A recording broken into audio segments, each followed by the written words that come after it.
Assalamualaikum warahmatullahi wabarakatuh. Kembali lagi bersama saya Silva Aulia. Pada video kali ini saya akan membahas materi tentang sejarah sastra periode 1961 sampai sekarang. Oke, langsung saja kita ke materinya.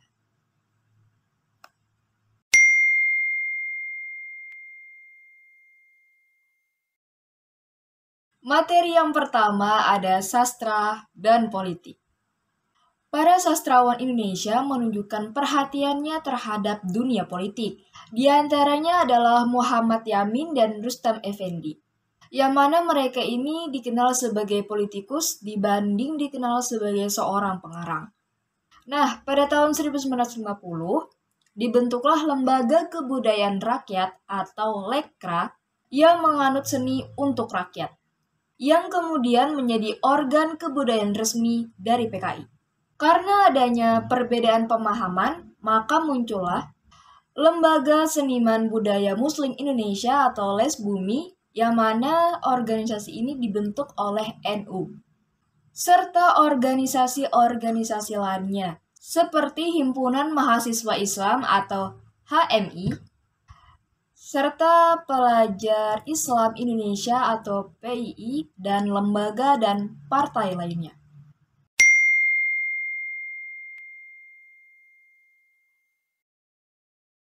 Materi yang kedua ada Manifest Kebudayaan dan Konferensi Karyawan Pengarang se-Indonesia. Manifest ini mendapat sambutan baik dari banyak orang. Di sisi lain, manifest ini dapat mempermudah Lekra atau Lembaga Kebudayaan Rakyat dan kampanyenya untuk menghancurkan musuh-musuhnya.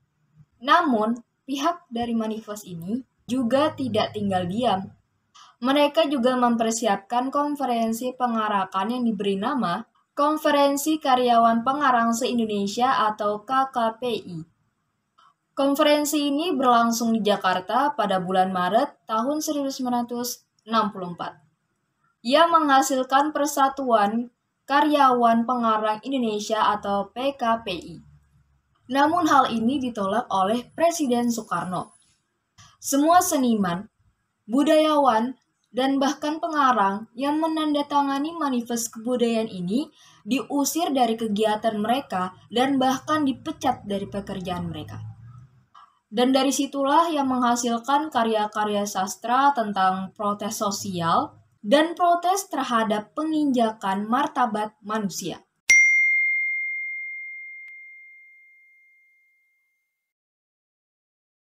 Materi yang ketiga adalah para pengarang Lekra atau Lembaga Kebudayaan Rakyat. Pengarang yang pertama adalah Adi Sidrahata atau DN Hatta. Nah, beliau ini lahir di Cibeber tanggal 7 Maret 1924. Nah, beliau ini merupakan salah satu pendiri Lembaga Kebudayaan Rakyat atau Lekra. Nah, beliau ini juga pernah menjadi wartawan harian Boreh di Yogyakarta. Pada masa revolusi, beliau ini bergabung bersama Angkatan Pemuda Indonesia. Yang kedua ada Lukman Nyoto atau lebih dikenal dengan Nyoto. Nah, beliau ini lahir di Kabupaten Bondowoso pada tanggal 17 Januari 1927.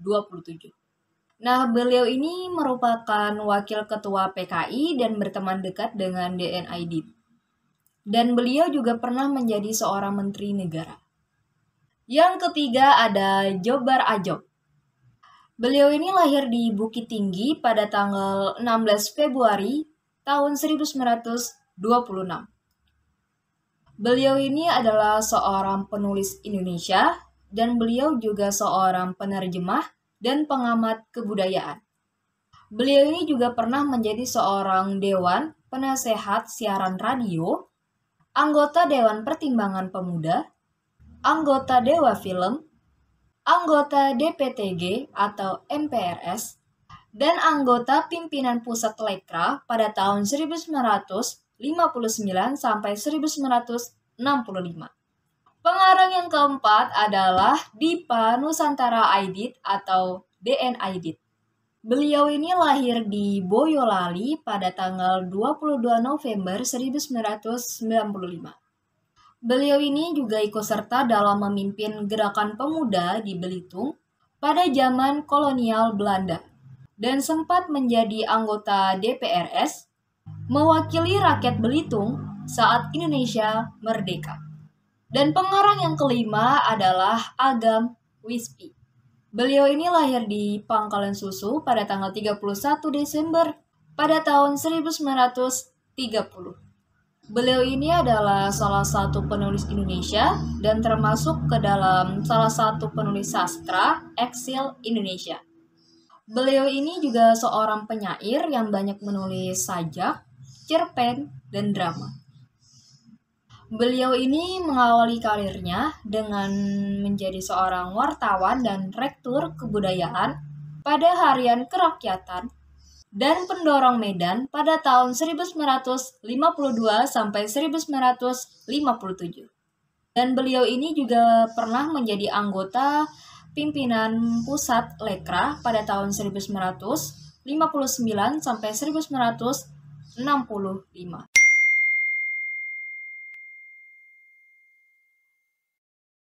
Materi yang keempat adalah para pengarang keagamaan. Yang pertama adalah kumpulan cerpen dan roman yang berjudul Ummi Kalsum dan Perjalanan ke Akhirat, yang merupakan karya Jamil Suherman dan diterbitkan oleh penerbit Nusantara. Yang kedua adalah kumpulan sajak yang berjudul Gema Lembah Cahaya pada tahun 1964. Kumpulan sajak ini diciptakan atau karya dari M. Saribi dan diterbitkan oleh penerbit Pembangunan. Dan yang ketiga adalah kumpulan sajak yang diciptakan dari 8 orang penyair yang berjudul Manifest dan kemudian diterbitkan oleh penerbit Tinta Mas. Sedangkan karya sastra orang-orang Katolik mempunyai sebuah majalah bulanan Kebudayaan Umum yang terbit di Yogyakarta. Basis yang terbit sejak tahun 1951.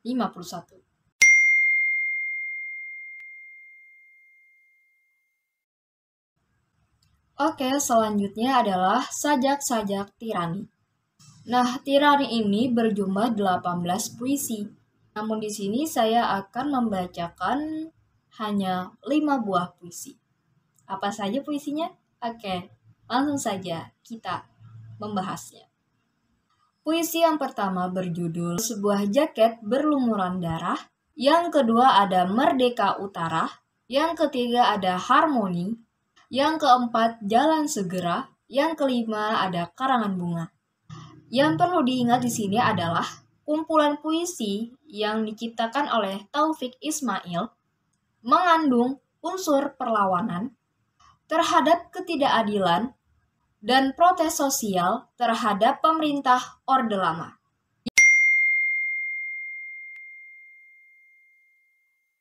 Yang keenam adalah beberapa pengarang. Yang pertama ada B. Soeharto. Beliau ini lahir di Purworejo pada tanggal 11 September 1936. Beliau menulis cerpen yang penuh dengan protes dan ejekan, dan hanya mengenai catatan-catatan mengenai situasi politik dan sosial. Drama beliau yang beliau ciptakan berjudul Domba-Domba Revolusi mendapat reaksi orang-orang Lekra. Kemudian drama tersebut ditulis dalam bentuk novel yang mana diberi judul Tanpa Nama oleh Nusantara pada tahun 1963. Yang kedua ada Bur Raswanto. Beliau lahir di Palembang pada tanggal 6 April 1937. Beliau menulis sajak, esai, dan roman. Cerpen-cerpennya dikumpulkan dalam Bumi yang Berpeluh pada tahun 1963. Dan mereka akan bangkit pada tahun 1964. Sajak-sajaknya yang berjudul Mereka Akan Bangkit diterbitkan dengan stensil. Romannya yang berjudul Sang Ayah pada tahun 1969 dan Manusia Tanah Air. Dan yang ketiga adalah Bastari Asmin. Beliau lahir pada tanggal 29 Agustus 1939 di Muara II, Palembang. Beliau bekerja sebagai anggota redaksi harian kami. Cerpen-cerpennya diterbitkan berupa buku dalam 2 kumpulan, yaitu Di Tengah Padang dan Laki-laki Berkuda.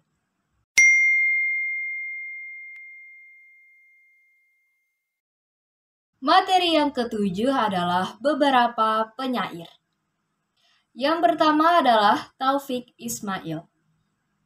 Beliau lahir pada tahun 1937 di Bukit Tinggi dan dibesarkan di Pekalongan. Beliau mulai mengumumkan cerpen, esai, dan sajak-sajaknya pada tahun 1954.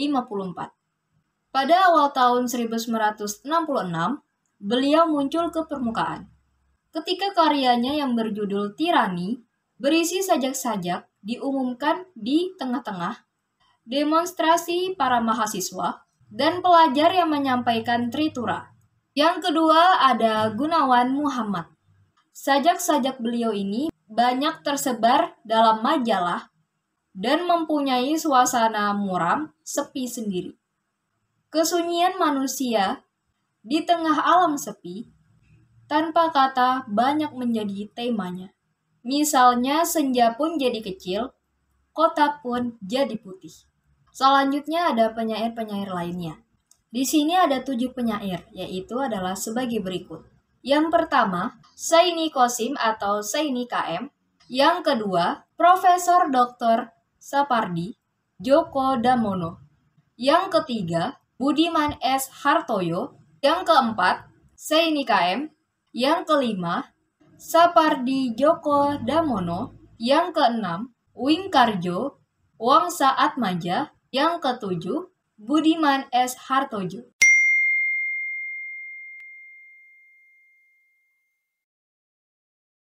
Materi yang kedelapan adalah para pengarang wanita. Para pengarang wanita di sini ada 9 orang, yaitu yang pertama, Titi Said, yang kedua, S. Jahjaningsih, yang ketiga, Sugiyarti Siswandi, yang keempat, Erni Siswati Hutomo, yang kelima ada Eni Sumargo, yang keenam ada Susi Aminah Ajis, yang ketujuh Duyarti Marjono, yang kedelapan Isma Safitri, dan yang kesembilan ada Tuti Heriati Nurhadi.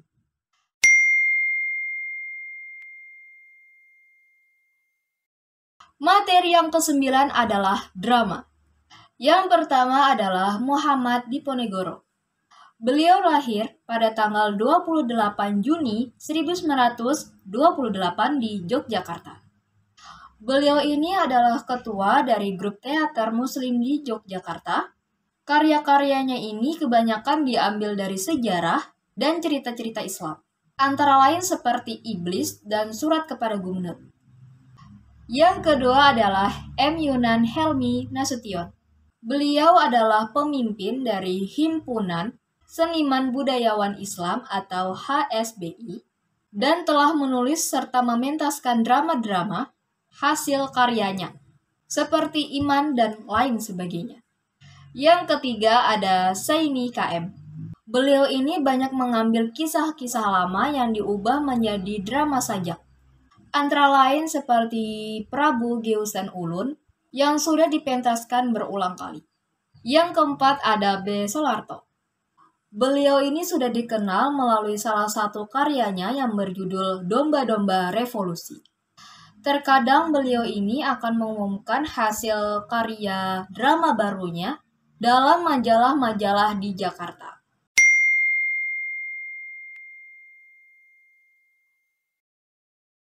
Materi yang terakhir yaitu yang ke-10 adalah esai. Pada angkatan 45, penulis esai ini dapat dihitung dengan jari. Setelah itu, bermunculan penulis-penulis esai yang paling terkenal, yaitu Iwan Simatupang. Beliau ini banyak melontarkan gagasan-gagasan dan perspektif-perspektif baik. Namun esai-esai yang ada dalam majalah pertama memuatnya hampir semua terbenam. Kumpulan esai tentang persoalan sastra telah diterbitkan oleh Setyagraha Horib Suprobo dengan judul Antologi Esai Sekitar Persoalan Sastra pada tahun 1969. Baik, sekian materi singkat tentang sejarah sastra periode 1961 sampai sekarang. Semoga bermanfaat bagi yang mendengarkan. Saya Silva Aulia pamit undur diri. Wassalamualaikum warahmatullahi wabarakatuh.